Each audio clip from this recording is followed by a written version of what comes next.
अस्सलाम वालेकुम। आप देख रहे हैं 7 स्टार न्यूज़ और मेरा नाम शाहिद आवान है।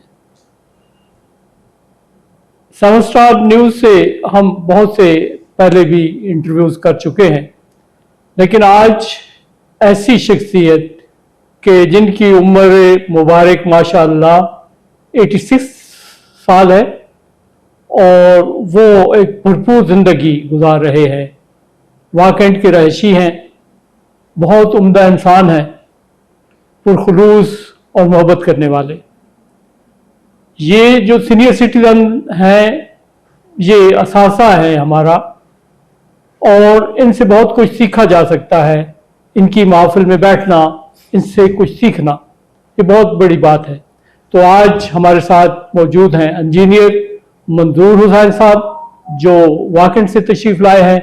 हम उनको खुश आमदेद कहते हैं। अस्सलाम वालेकुम। वालेकुम सलाम। कैसे हैं आप? खैरियत से हैं? जी अल्हम्दुलिल्लाह, अल्लाह का बड़ा शुक्र है, अल्हम्दुलिल्लाह। अच्छा, अपनी इब्तदाई ज़िंदगी के बारे में कुछ फरमाइए। जी मैं एक ज़िला सियालकोट का छोटा सा गांव है भरो के, जिसका नाम है। सियालकोट से वो 16-17 किलोमीटर के फासला पर है। 1939 14 अक्टूबर को मेरी पैदाइश हुई। मेरे वालिद साहब का नाम बशीर अहमद था, वो टीचर थे। अच्छा। और इब्तदाई तालीम मेरी घर में हुई। मेरे दादा मरहूम वो आलम फाजिल थे, हकीम थे, तो अरबी तो मैं नहीं चल सका, फ़ारसी और अंग्रेज़ी उन्होंने मुझे घर तालीम दी। फिर स्कूल में दाखिल कराया। 45 में मुझे उन्होंने प्राइमरी स्कूल बड़ियाना उसमें दाखिल कराया। तो वहाँ से मैंने प्राइमरी की। इस दौरान तक़सीम हिंद हुई। वो एक बड़ा इब्तला का दौर था, तो वो देखा अपनी आँखों से। उस वक्त मेरी उम्र 8 साल थी, लेकिन मैं हसास था। सब कुछ मेरी आंखों के सामने हुआ और मेरा छोटा सा ज़हन ये सोचने पर मजबूर था कि ये सब क्यों हो रहा है, क्या हो रहा है। तो मतलब साहब बहरहाल वो इब्तला का दौर गुजर गया।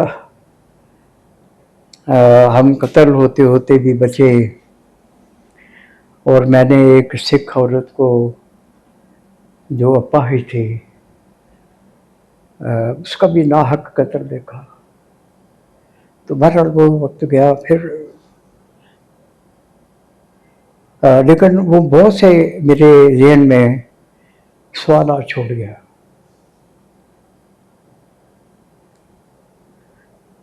नाइनटीन 1956 में मैंने मैट्रिक किया चुंडा से, और हमारे गांव से चुंडा तकरीबन 13-14 किलोमीटर दूर है। ठीक। कभी पैदल भी गए, सुबह गए, शाम को वापस घर आए। और फिर अल्लाह ने साइकिल दिया तो बड़े खुश हुए। साइकिल से आना जाना शुरू हुआ। कोई रास्ता नहीं था, रेलवे लाइन के साथ साथ जाते थे। तो बहरहाल वहाँ से मैट्रिक अल्हम्दुलिल्लाह आई टॉप्ड माई स्कूल। और फिर घर वालों ने हाथ खड़े कर दिए कि भाई बस अब तुम जानो, तुम्हारा काम। वालिद साहब मेरे कॉलेज में पढ़े थे और दादा की आंखों में आंसू थे जब उन्होंने मुझे ये कहा कि भाई अब मैं नहीं कर सकता, मेरे ख्वाब कमज़ोर हुए। आंखों में आंसू थे उनके। फिर सर उन दिनों बेरोजगारी थी, बेकारी थी, हाथ पांव मारे। और यहाँ आर्डनेंस फैक्ट्री में 1956 में मैं क्लर्क भर्ती हो गया, एलडीसी क्लर्क बादशाह। फिर 3-4 साल दस्ते खुद दहाने खुद, रोटी फूटी भी पकाते रहे वो दिन। और फिर एक वक्त आया कि मैंने सोचा कि क्यों ना कोई लाइफ पार्टनर लाया जाए। ठीक। तो वालदा मरहूमा ने मेरे लिए गांव में उनके अपने अजीज थे जो लड़की तार रखी थी, उसे सिंपल निकाह हो गया, जो हमारे रस्म और रिवाज के बिल्कुल खिलाफ था।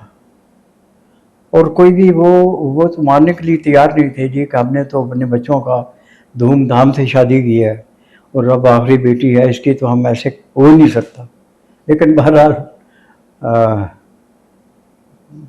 वो कहता है कौन सी ऐसी बात है जो हो ना सके। तो बहरहाल वो एक नामुमकिन सी बात हो गई, शादी हो गई, आ गए, लंबी स्टोरी है। फिर सर मैंने अपना जारी रखा सिलसिला पढ़ने पढ़ाने का, किताबें पढ़ता था। और दिलचस्प बात आपको बताऊं, कि अगर ये लंबा ना हो जाए, तो ये था कि जब हम दोनों अपने क्वार्टर में आए तो रात का वक्त था, सर्दी थी, जनवरी के दिन थे। तो क्वार्टर में वो हर तरफ धूल थी, मेज भी उसके ऊपर भी हटा हुआ था और किताबें और रसाले फैले हुए थे। बहरहाल वो परेशान हुई। और हमारे गांव में तो रिवाज होता है कि दुल्हन आती है तो बहुत से लोग देखने आते हैं और वहाँ स्वाय मेरे और देर तो बड़ी गल। तो खैर वो जब बिल आया तो वो था 2-3 महीने का एडवांस भी था बकाया, तो वो था 17 रुपये। और उस वक्त तनख्वाहें कितनी थी? 97 और कट कटा के 80 रुपये मिलते थे। ठीक। तो वो उसने सर पकड़ लिया कि बाबा ये इतना बिल कैसे आ? 17 रुपये तनख्वाह तुम्हारी इतनी है। मैं कहा कुछ फिक्र ना करो, ये मल्टीप्लाई होगी, हो जाए, वापस आएगी, फिक्र ना करो। और ऐसा हुआ अल्हम्दुलिल्लाह। तो खैर ये बात दरमियान में आ गई। तो अच्छा, जैसे कि आपने बताया कि आपने मैट्रिक किया और फिर आप एडमन में भर्ती हो गए, जी, तो आप फिर इंजीनियरिंग का सफर ये कैसे हुआ? ये बड़ा दिलचस्प सवाल है आपका।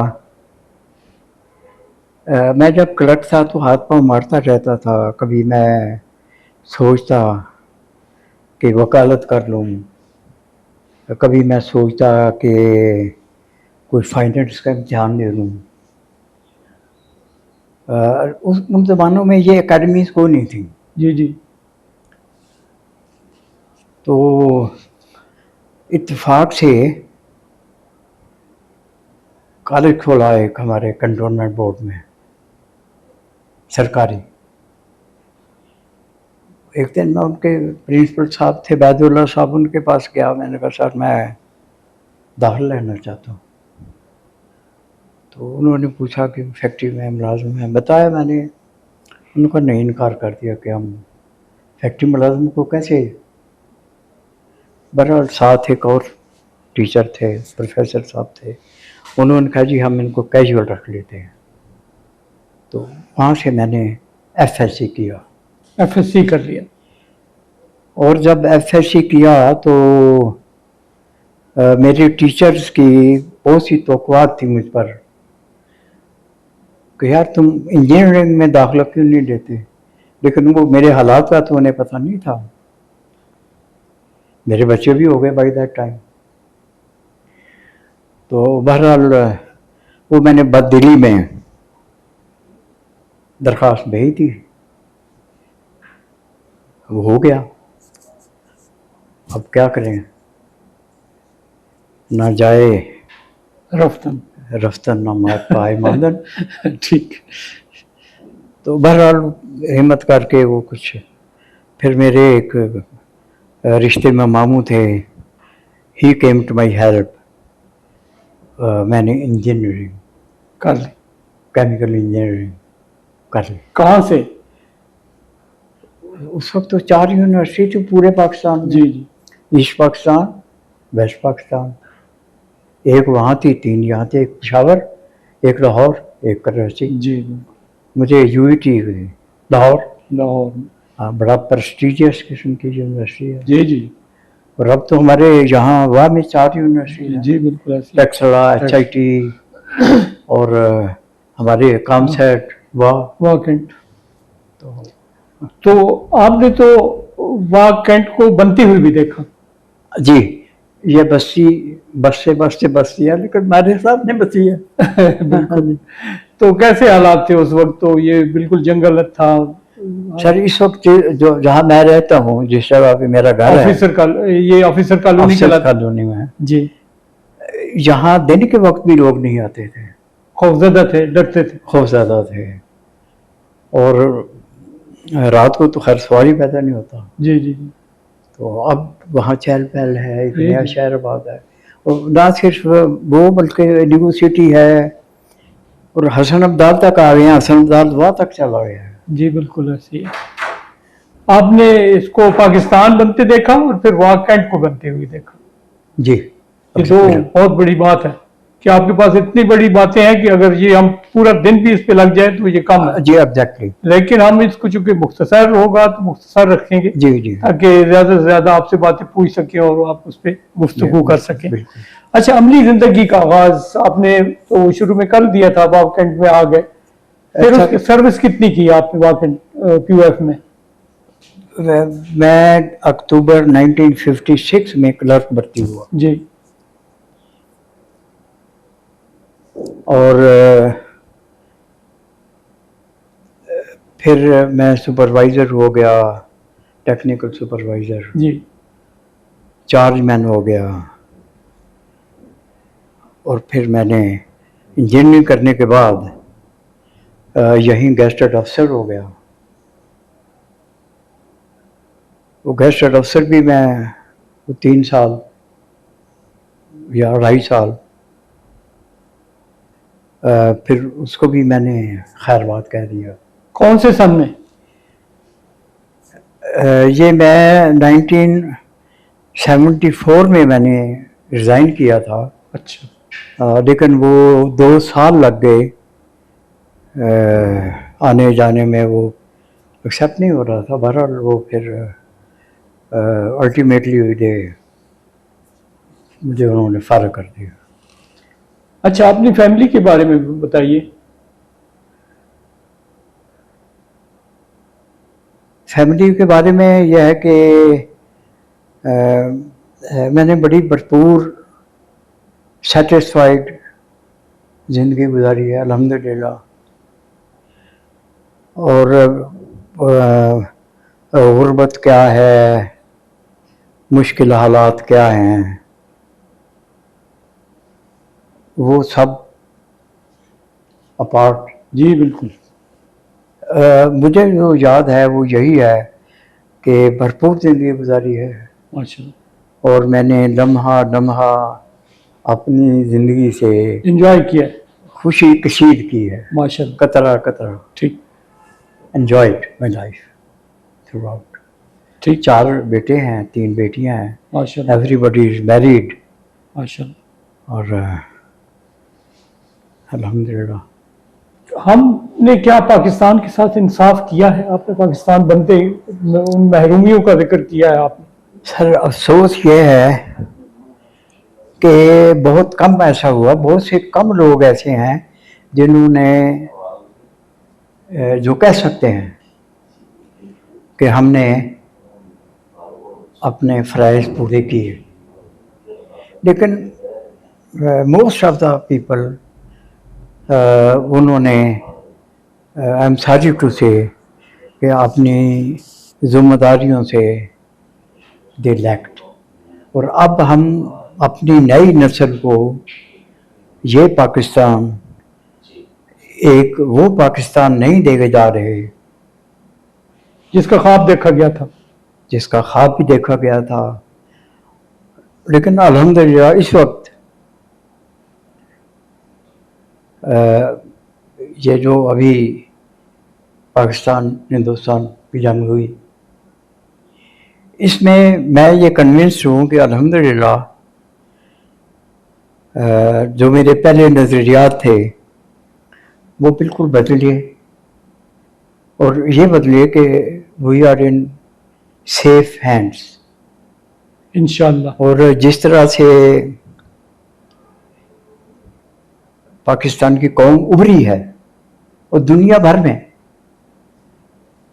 पहले पाकिस्तान का नाम लेते हुए लोग शर्मिंदा शर्मिंदा होते थे, लेकिन अब देखिए अल्हम्दुलिल्लाह।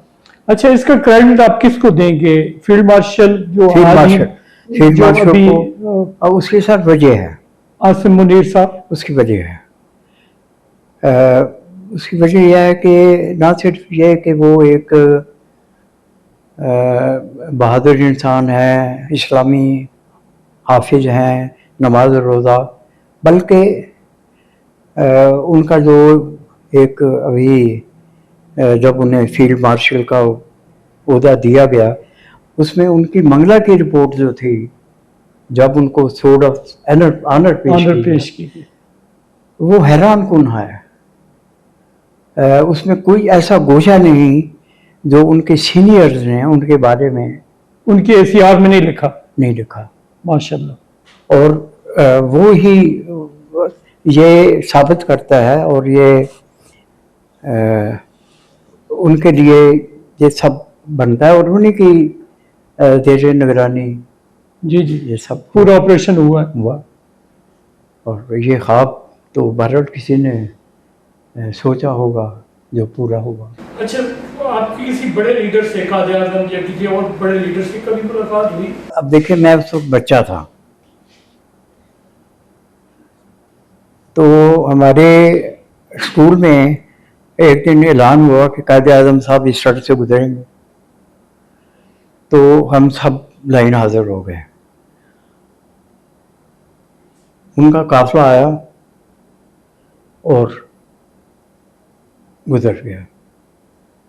हमने देखा कि एक नहीब से आदमी ने वेव किया, और वो कायदे आज़म थे, जिनको हम देख के आज तक ये फ़ख्र महसूस कर रहे हैं कि इन आँखों ने कायदे आज़म की झलक दिखी। माशाल्लाह। ठीक।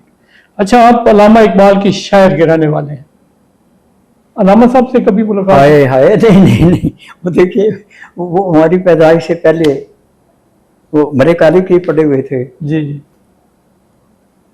तो मुझे मेरे दादा अबू एक दफ़ा मरे काली ले गए, वहाँ के असातिज़ा से मिले।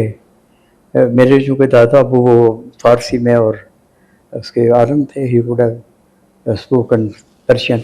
उस ज़माने में वैसे भी ज़बान फ़ारसी थी सरकारी, तो लेकिन सच्ची बात पूछे तो हमने डॉक्टर इकबाल को पढ़ा भी नहीं, जो हक है। अब इतनी किताबें लिखना, फ़ारसी में शायरी करना, और फिर वो शायरी ये नहीं है कि वो गज़ल लिखती और जुल्फ़ो कुलकुल का जी जी जिक्र हो। फ़लसफ़ा है जी, एक बहुत बड़ा फ़लसफ़ा है। तो एक फ़लसफ़ा है जो एक ख़ास उम्र के बाद समझ में आता है। अच्छा, आप मैकेनिकल इंजीनियर और अच्छी भली सर्विस कर रहे थे, और आपने क्यों फिर अचानक छोड़ दी? क्या हुआ? नहीं, अचानक नहीं, मैं केमिकल इंजीनियर हूँ जी। और हमेशा से मेरा एक ख्वाब रहा है कि मैं अपने फील्ड में कोई काम करूं। और मेरा एक नज़रिया ये था कि कोई ऐसा केमिकल मैं खुद डेवलप करूं, बनाऊं, जो पाकिस्तान में इंपोर्ट हो रहा हो और वो यहाँ बन सकता हो, तो उसका कुछ काम किया जाए। अब इत्तेफाक कहिए कि उस वक्त हतार इंडस्ट्रियल एस्टेट डेवलप हो रही थी। मैं बंदा छोटा था, ख्वाब बड़े थे। ठीक। लेकिन वो कहते हैं कि जब आप किसी बड़े मकसद के लिए भी, वो छोटा आदमी हो, वो जब घर से कदम बाहर निकालता है तो वो खुदाई ताकतें अल्लाह की मदद शामिल हो जाती, उसके साथ हो जाती है। ऐसी। तो कुछ ऐसे ही हुआ मेरे साथ।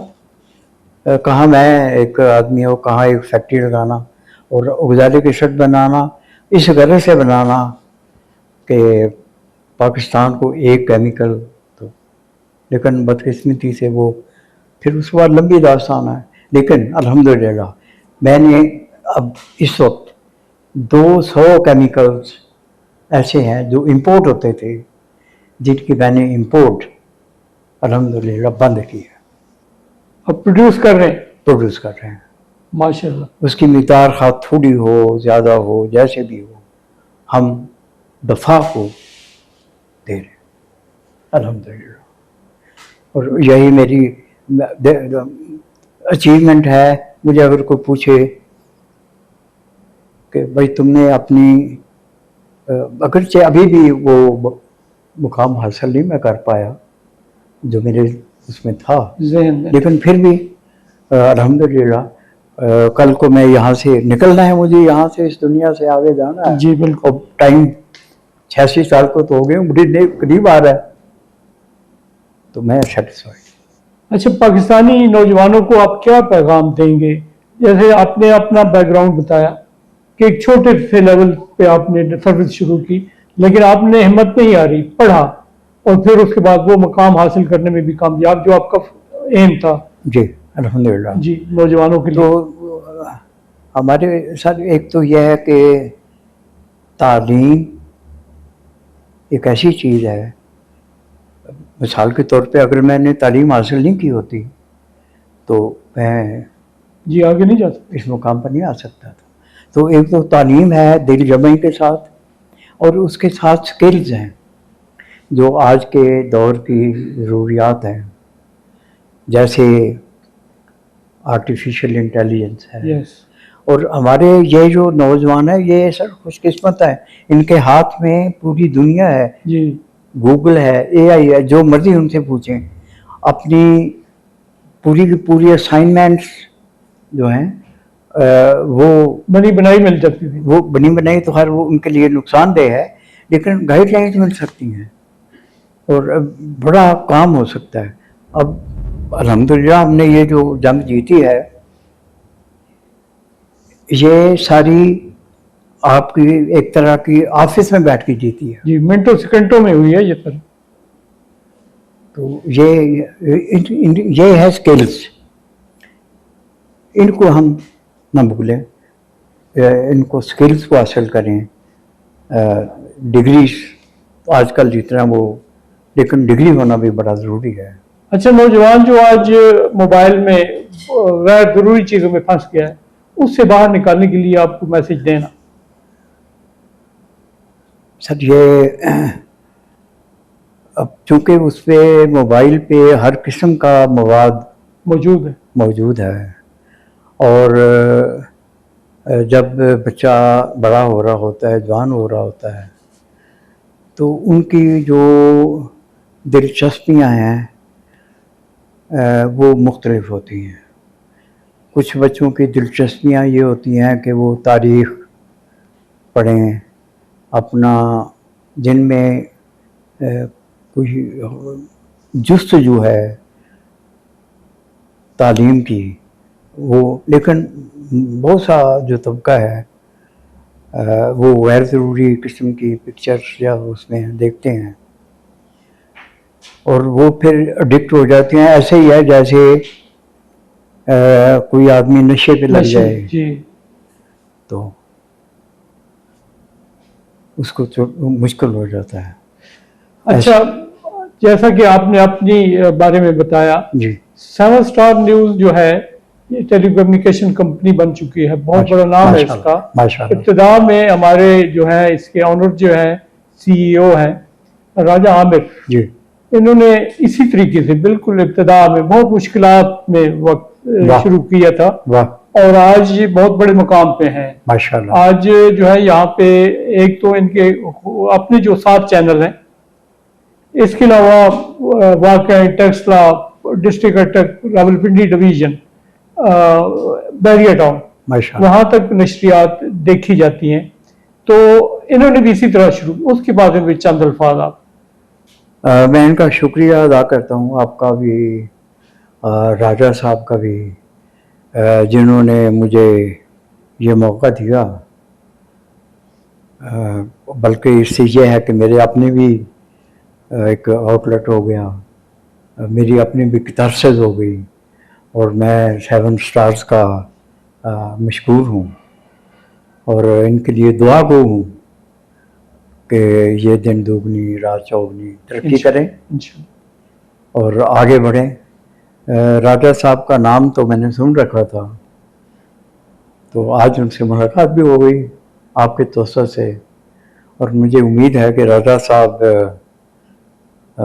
याद रखेंगे हमें और इंशाल्लाह करम फरमाई फरमाते रहेंगे। नाजरीन, जैसा कि आपने देखा, हमने एक और शख्सियत से आपको मिलाया जिनकी ज़िंदगी का निचोड़ तो हम इस यहाँ पे मुख्तसर वक्त में नहीं बयान कर सकते, ना उनसे सुन सकते हैं, लेकिन इंशाल्लाह हम बार बार इनसे मिलते रहेंगे। आज के लिए मैं आप सबका शुक्रगुजार हूँ कि आपने मौका दिया और हम आपके सामने आप एक ऐसी शख्सियत को लाए जिनकी बातों से आप ज़रूर महसूस हुए होंगे और इससे इस्तिफादा भी हासिल करेंगे। थैंक यू, बहुत शुक्रिया, मेहरबानी।